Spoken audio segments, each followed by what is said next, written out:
Should have, could have, would have আমরা কোথায় কোনটা ব্যবহার করব এবং কোনটা কোথায় ব্যবহার করলে অর্থের কি পার্থক্য আসলে দাঁড়ায়। যেমন শুড হ্যাভ ব্যবহার যদি আমরা করি, কোনো কিছু আমার করা উচিত ছিল বাট আমি করিনি বা করা হয়নি, মানে নিজের মধ্যে অনুতপ্ত আসা, এই ক্ষেত্রে আমরা শুড হ্যাভ ইউজ করব। যেমন আই শুড হ্যাভ কলড হিম, আমার তাকে কল দেওয়া উচিত ছিল বাট আমি দেইনি, নিজের কাছে অনুতপ্ত মনে হচ্ছে। তো এই ক্ষেত্রে আমরা শুড হ্যাভ ব্যবহার করব।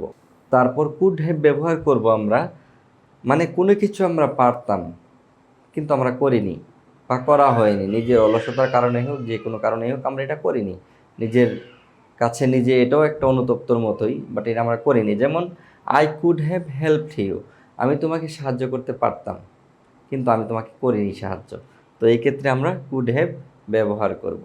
আর আমরা যদি শেষেরটা উড হ্যাভ নিয়ে একটু কথা বলি, উড হ্যাভ হলো করতাম বা করতে পারতাম কিন্তু কোনো একটা কারণে আমি করিনি, মানে কোনো একটা রিজন ছিল যেই কারণে আমি তোমাকে সাহায্য করতে পারিনি, এই ক্ষেত্রে আমরা উড হ্যাভ ব্যবহার করি। যেমন আই উড হ্যাভ গন, আমি সেখানে যেতাম বাট আই ওয়াজ সিক, আমি অসুস্থ ছিলাম, মানে এই যে কজটা বললাম যে কোনো একটা কারণে আমি সেখানে যাওয়া হয়নি, কোনো একটা লজিক ছিল, এই জন্য আমরা এই কাজটা করিনি। তো এই ক্ষেত্রে আমরা উড হ্যাভ ব্যবহার করব। আশা করি শুড হ্যাভ, কুড হ্যাভ এবং উড হ্যাভ নিয়ে আপনাদের মধ্যে যে দ্বন্দ্ব বা ঝামেলা ছিল, আশা করি এখন থেকে আর এটা হবে না। আসসালামু আলাইকুম রহমতুল্লাহ।